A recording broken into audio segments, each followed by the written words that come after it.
Mes chers compatriotes, aujourd'hui, je m'adresse à vous dans une période qui marque un tournant dans l'histoire de notre nation et dans l'histoire de l'Europe. La situation en Ukraine a évolué de manière inquiétante et il est de mon devoir de vous en rendre compte en toute transparence sur ce qui se passe actuellement et sur les décisions que nous avons prises pour protéger notre pays et notre avenir. Le président ukrainien, Volodymyr Zelensky, a fait un choix difficile, un choix qu'il semble avoir fait au nom d'intérêts qui ne sont pas les siens, mais ceux de forces extérieures qui depuis trop longtemps influencent et exploitent son pays.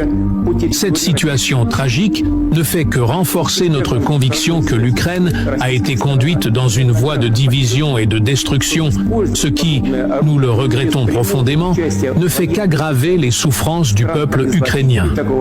Notre objectif n'a jamais été de détruire un peuple, mais de protéger la Russie et ses citoyens. Nous sommes confrontés à un défi de taille. Nos voisins ont choisi un chemin qui met en danger la stabilité de toute la région. C'est pourquoi la Russie, unie et déterminée, a pris les mesures nécessaires pour réagir avec force. Nos forces armées sont prêtes et tous nos moyens de défense sont en alerte maximale pour garantir la sécurité de notre territoire et de notre peuple. Nous ne pouvons rester indifférents face à la menace constante, aux provocations et aux ingérences extérieures.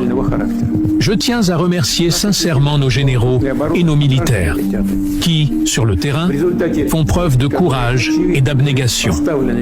Leur travail est d'une importance capitale pour maintenir l'intégrité de notre nation et la stabilité dans cette région instable. La Russie a toujours été prête à dialoguer, mais il est devenu évident que certains cherchent à manipuler les événements pour leurs propres fins, sans tenir compte des conséquences humaines et géopolitiques. Je vous assure, chers compatriotes, que la Russie n'a jamais voulu cette escalade. Mais face à la persistance des menaces et des attaques, il devient impossible de rester les bras croisés. La sécurité de notre peuple est notre priorité absolue.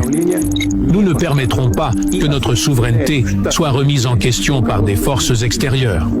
La Russie n'est pas un agresseur, mais un défenseur de ses intérêts et de ses frontières. Notre action est une réponse à des actions qui ont dépassé les limites du raisonnable. Notre objectif est clair, rétablir la paix, protéger les innocents et garantir un avenir sécurisé pour nos enfants et nos générations futures.